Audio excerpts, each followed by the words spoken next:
할렐루야. 좋으신 하나님께 영광 돌립니다. 여러분 모두와 여러분의 가정을 축복합니다. 8월 첫 주일 가정 예배입니다. 오늘은 출애굽기 15장 26절 말씀을 위주로 해서 건강한 삶에 대한 원리들을 살펴보기를 원합니다. 주변에 환자분들도 많고 또 여러분들이 오늘 이 말씀을 잘 기억한다면 평생 영육의 강건한 삶을 사는데 큰 유익이 될 줄 믿습니다. 제가 지난 수년간 이렇게 환자들을 만나고 또 기도하면서 말씀을 보면서 깨달았던 원리들 우리 성도님들은 잘 아시는데 그 부분을 좀 다루고 여러분의 가정에도 영육의 강건한 은혜의 역사가 있기를 축원드립니다. 자, 먼저 기도하겠습니다. 영광과 감사가 우리 하나님께 있습니다. 온 마음으로 하나님을 사랑하며 예배합니다. 주의 이름으로 모이는 곳마다 가정마다 하나님의 위로와 응답이 임하는 귀한 시간이 되게 하옵소서. 성령 하나님 강권조로 역사하셔서 닫혀진 마음의 문들을 여시고 눈을 여시고 귀를 열어 하나님의 일하심을 체험할 수 있는 귀한 시간이 되기를 원합니다. 종을 낮추시고 겸손하게 하시고 오직 말씀의 도구로만 쓰임받게 하옵소서. 예수님의 이름으로 사모하며 기도합니다. 아멘. 신앙 고백을 드립니다. 마음으로 믿고 입술로 신할 때 구원이 여러분과 여러분 가정에 임합니다. 나는 전능하신 아버지 하나님 천지의 창조주를 믿습니다. 나는 그의 유일하신 아들 우리 주 예수 그리스도를 믿습니다. 그는 성령으로 잉태되어 동정녀 마리아에게서 나시고 본디오 빌라도에게 고난을 받아 십자가에 못 박혀 죽으시고 장사된 지 사흘 만에 죽은 자 가운데서 다시 살아나셨으며 하늘에 오르시어 전능하신 아버지 하나님 우편에 앉아 계시다가 거기로부터 살아있는 자와 죽은 자를 심판하러 오십니다. 나는 성령을 믿으며 거룩한 공교회와 성도의 교제와 죄를 용서받는 것과 몸의 부활과 영생을 믿습니다. 아멘. 출애굽기 15장 26절 말씀을 보겠습니다. 이르시되 너희가 너희 하나님 나 여호와의 말을 들어 순종하고 내가 보기에 의를 행하며 내 계명에 귀를 기울이며 내 모든 규례를 지키면 내가 애굽 사람에게 내린 모든 질병 중 하나도 너희에게 내리지 아니하리니 나는 너희를 치료하는 여호와임이라. 아멘. 이번 주에 제가 한 주간 휴가입니다. 그래서 학교도 한 주간 쉬고 또 이번 주에 이제 영상은 그래도 보낼까 하다가 영상을 지금 쉬고 있었더니 많은 분들이 또 연락이 왔어요. 또 오해하시는 분들도 있고 그래서 여러분들 절대 자른 거 아니니까 걱정하지 마시고 그렇게 말씀을 사모하는 줄 몰랐습니다. 좀 이렇게 저한테 말씀을 사모하고 아멘을 자주 하셨으면 제가 더 힘을 내서 말씀을 전했을 텐데 어쨌든 참 여러모로 죄송스럽게 생각합니다. 자, 제가 이제 시편을 하지 않고 오늘 이 말씀을 하는 이유가 있습니다. 요즘 주변에 아프신 분들도 있고 또 한 번쯤 이 부분을 좀 정리해야겠다. 과거에 이 치유에 대한 영상을 만들어 놓은 것도 있습니다. 근데 제가 수년간 이렇게 환자들을 만나고 또 하나님이 주시는 깨달음과 은혜를 제가 또 받고 나누고자 하는 것이 있습니다. 자, 여러분 오늘 이 말씀을 보면 중요한 것은 하나님은 저와 여러분이 강건하게 사는 것을 원하신다라는 겁니다. 하나님은 아버지이기 때문이죠. 그렇다고 여러분 병들었거나 우리가 병들어 죽거나 어떤 사고가 일어나서 죽는다고 해서 그 사람은 버린 자식이냐? 절대 그렇지 않습니다. 죄가 들어오고 세상에 타락한 이후에 우리가 이 땅에서 태어남이 있으면 죽음도 있고 병드는 일도 있고 여러 가지 사건과 사건이 있을 수 있고 슬픈 날도 있고 기쁜 날도 있기 마련입니다. 그러나 여러분, 우리가 중요한 것은 어떻게 하면 우리가 정말 하나님이 허락하시는 연한 동안에 영이 잘 되고 범사가 잘 되고 강건하여 하나님 앞에 쓰임받느냐, 이런 부분에 대해서 깊은 묵상과 사모함이 있어야 될 줄로 믿습니다. 자, 여러분, 오늘 크게 제가 세 가지를 이야기할 텐데요, 이 말씀을 잘 기억하고 적용하시기 바랍니다. 가장 첫 번째 중요한 건강의 비결은 세 가지를 믿어야 되는데, 그 첫 번째는 하나님과의 관계 속에 이 믿음이 더 깊어져야 된다는 겁니다. 너무 당연한 얘기죠. 그런데 이 당연한 얘기를 실행치 않고 행동으로 옮기는 사람들이 많지 않기 때문에 어려움을 겪습니다. 자, 여러분, 왜 하나님과 깊은 믿음의 관계가 중요하냐? 만병의 근원은 뭐라고 말합니까? 스트레스다라는 겁니다. 제가 환자분들을 많이 만나보니까 스트레스가 참 심한 분들이 많아요. 그리고 스트레스를 많이 받는 분들은 언젠가는 몸의 어떤 한 부분에 고장이 납니다. 여러분, 잠언 17장 22절 말씀을 보면 마음의 즐거움은 양약이라도 그럽니다. 그러니까 여러분, 마음의 즐거움은 약과 같다, 약보다 더 좋다는 거죠. 심령의 근심은 뼈를 마르게 하느니라, 이렇게 말합니다. 그러니까 여러분, 심령이 근심되면 뼈가 마른다, 질병이 온다는 겁니다. 암이 생긴다는 거요. 몸에 여러 가지 잘못된 병들이 온다는 겁니다. 그 마음을 이제 근심이 아니라 즐거움으로 바꿔야 될 거 아니에요.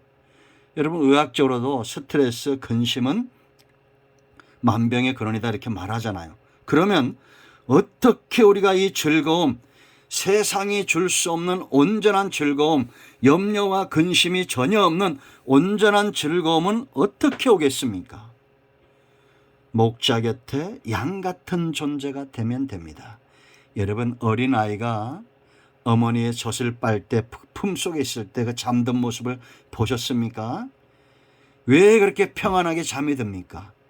그가 많이 먹어서요? 아닙니다. 엄마 품에 그 심장 소리, 고동 소리를 듣기 때문에 평안하다는 거예요. 그래서 태중에 있을 때 엄마가 놀래면 그 아이도 놀란다는 겁니다.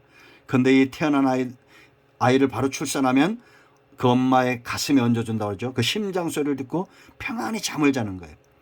여러분, 우리는 예를 들면 하나님의 심장 소리를 듣는 것처럼 하나님을 가까이 하는 백성이 되어야 됩니다. 여호와의 선하심을 맛보아라, 이렇게 말합니다. 그러므로 여러분, 정말 내가 신앙생활을 잘하고 있다, 염려와 근심이 전혀 없는 평안의 상태로 들어가셔야 됩니다. 여러분, 좋은 예도 있고 나쁜 예도 많이 있는데 중요한 것은 어린아이와 같은 그런 신앙을 가지시라는 거예요. 평안해져야 됩니다. 어차피 우리는 죽으면 천국 갑니다.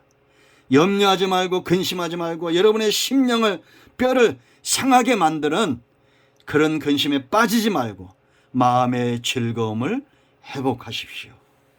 목자 곁으로 나아가시기 바랍니다. 두 번째, 여러분들이 믿어야 될 능력이 있어요. 우리 성도님들 아실 겁니다. 자생 능력이, 내 몸이 가지고 있는 면역의 능력, 치유되는 능력을 믿으라는 겁니다.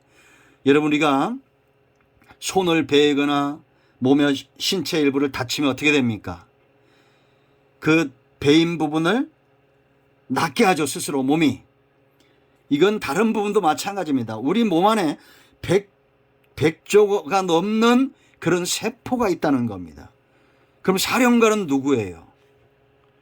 여러분의 뇌, 생각, 내 의지, 그거죠, 바로.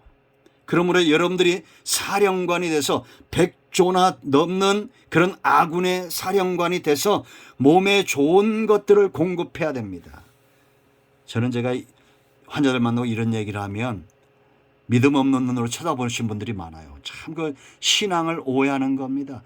여러분 안에 있는 백조나 되는 세포 다 누가 만드신 거예요? 하나님이 만드신 겁니다. 예수 이름으로 병든 자는 치유될지다 선포하고 치유하는 것, 그것만큼 중요한 게 뭐냐? 하나님이 여러분에게 주신 백조가 넘는 그 세포를 정말 믿음의 사람은 잘 다뤄야 됩니다. 운동하고 좋은 것, 음식을 먹고, 여러분 사람이 만들고 가공한 것들, 이런 것들이 몸을 해치잖아요. 저는 많이 봐왔습니다. 암세포가 좋아하는 게 뭔지 아세요? 당분입니다.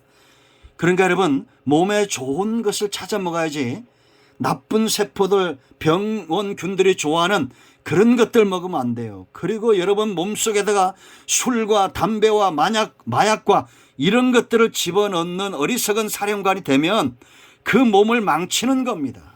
그렇지 않겠습니까? 얼마 전에 보니까 마약 중독자들 나오는데 IQ가 50, 40까지, 그야말로 강아지보다 못한 그 단계까지 막 IQ가 떨어진다는 거예요. 그런데도 미련하게 의지가 약하기 때문에 사령관이 아군을 죽이는 일을 하고 있는 겁니다. 술, 담배 여러분 절대적으로 끊으세요. 물론 마약 안 하신 분, 마약 하신 분들 없겠죠. 당분도 조절하고 너무 짜고 몇 개 먹는 거 이런 거 몸을 나쁘게 하는 것들에서 떠나야 됩니다. 좋은 것들을 공급하셔야 돼요. 암에 걸려서 오늘 내일 하는데 오늘 막 콜라를 막 마셔야 됩니다. 입이 땡긴다고. 그는 그 안에서 암세포가 지금 그거를 땡기게 하는 거죠. 그러면 여러분들은 100조가 넘는 군대의 사령관이다라는 걸 알고 규모 있게 여러분의 생각과 여러분의 행동을 규모 있게 하세요. 절제할 걸 절제하고, 하나님이 우리를 어떻게 만드셨습니까? 여러분 창세기 1장 28절 보세요. 여러분 하나님이 그들에게 복을 주시며 하나님이 그들에게 이르시되 생육할 수 있고 번성할 수 있고 충만할 수 있고 땅을 정복할 수 있고 모든 움직이는 생물을 다스릴 수 있는 그런 신체 능력을 갖도록, 영적인 능력, 마음의 능력, 신체의 능력, 이렇게 만드신 겁니다. 그러니까 여러분들 보세요. 자동차에다가 기름을 넣는데 물을 집어넣으면 바로 고장납니다. 우리 몸에 물과 하나님이 좋은 것들을 넣어야지, 였다가 알코올을 넣고 담배를 넣고 술을 넣고 그래도 수십 년 살아가는 게 용합니다. 하나님이 그렇게 만드셨다는 겁니다. 여러분들이 당장에 술이나 담배를 끊어보세요. 금단 현상이 오죠. 그 몸이 좋아지고 있다는 겁니다. 그 단계를 넘어서면 건강 회복되어지는 거예요. 안 믿어지는 분들은 손가락 한번 칼로 그어보세요. 그리고 3일 4일에 그대로 그게 붙고 원래 모습대로 회복이 되잖아요. 다른 기능도 마찬가지입니다. 여러분들의 몸 안에 있는 신체 기능들, 하나님이 주신 이 자생의 능력을 믿으셔야 됩니다. 그리고 세 번째, 이것이 또 중요한데, 형제 간의 연합이 중요합니다. 마태복음 18장 18절 20절 말씀 보면 두세 사람이 있는 곳에 나도 함께 하겠다 말했습니다. 이 환경이 중요해요. 그러니까 여러분들이 누구랑 어울리냐를 보면 미래가 보이는 겁니다. 주의 종들을 통해서 은사적 능력이 나타나고 성령의 능력이 나타나죠. 그럼 안 좋을 때는 기도도 받으시고 하나님이 주시는 은사도 귀하게 여기고 성도들과 더불어 연합되고 하나 되어 기도하고 영적 싸움에 아군들을 섭외하셔야 됩니다. 초청하셔야 돼요. 보는 것 듣는 것이 바뀌면 뭐가 바뀐다고 그랬습니까? 먼저 여러분의 눈과 귀를 바꾸면 중심이 바뀌어요. 마음이 바뀌어요. 그리고 입술의 고백이 바뀌어요. 왜? 안에 있는 것이 나오기 때문에. 그 믿음의 역사가 나타나는 겁니다. 그러니까 여러분들이 자꾸 믿는 자들과 하나 되려고 하고 기도 제목을 나누고 그렇게 하죠. 여러분 드라마 1000번 10,000번 보세요. 밤을 새워 보세요. 믿음에 설 수 있습니까? 아닙니다. 그러므로 여러분들이 차를 틀면 거기서도 복음송가가 나오고 TV를 틀면 하나님의 말씀이 나오고, 물론 우리가 일생 그렇게 살긴 참 어려워요. 목사님들도 힘들 때가 있습니다. 그러나 어려울 때는 영적인 자생 능력을 또한 믿고 더 열심히 깨어 근신하고 기도하고 믿는 자들과 함께하고 은사 있는 자들 성령의 능력을 의지하고, 그렇다고 해서 여러분 이단들이나 이런 데 막 빠지지 말고 아무데 찾아다니지 말고 말씀을 가까이 하고 믿는 자들과 연합하여 기도하고 영적인 환경들을 바꿔나가야 됩니다. 여러분 이 세 가지 해보세요. 평상시에 우리가 훈련하고 경건하기를 연습하면 이런 몸도 있지요. 20대 30대까지는 밥을 먹다 안 먹다 과식하다 뭐 이래도 별 지장이 없습니다. 그러나 이제 40대 후반 50대 가면 먹는 거 운동하는 것이 그대로 그 사람을 건강하게 만들어요. 영적인 것도 마찬가지입니다. 경건의 연습은 우리가 이렇게 자꾸 하나님과 가까이 하고 내 자신을 소중히 여기고 믿음의 형제들과 신앙생활하고 예배를 소중히 여기고 이런 사람 절대 망하지 않습니다. 그러므로 오늘 이 세 가지를 믿으십시오. 하나님과의 관계를 더 특별히 위기가 올 때는 하나님과의 관계를 더 깊이 하시고 여러분이 가지고 있는 자생 능력, 영적인 능력, 육체의 능력, 심적인 능력들을 믿고 사령관이 되어 좋은 것들을 공급해야 됩니다. 그리고 형제 간의 연합, 하나님이 함께 하시는 이 연합을 귀하게 여기고 보고 듣는 것을 바꾸면 중심이 바뀌고 중심이 바뀌면 믿음의 역사가 나타난다는 겁니다. 성도들끼리도 모여가지고 어제 드라마가 어쨌느니 뉴스가 어쨌더니 정치가 왜 뭐니 이런 말 하지 마세요. 은혜 받은 바를 나누고 은혜가 흘러가듯이 그렇게 흘려보내야 됩니다. 왜 하나님이 이스라엘 백성들을 광야에 두시겠습니까? 하나님 중심과 말씀 중심과 성도 중심의 삶에서 멀어지니까 자꾸 광야 어려움 가운데 두시는 거예요. 매를 대면 돌아오는 백성이 지혜로운 백성입니다. 오늘 이 말씀을 여러분 기억하십시오. 여러분이 영역이 강건하고 영이 잘 돼야지 범사가 잘 되고 여러분의 가정이 그와 같은 복을 누리기를 축원드립니다. 자, 이제 기도 제목을 나누시고 기도하시고 가정의 마무리 기도하고 주기도문으로 마치면 되겠습니다. 여러분의 가정에 오늘도 응답이 임하였습니다. 아멘.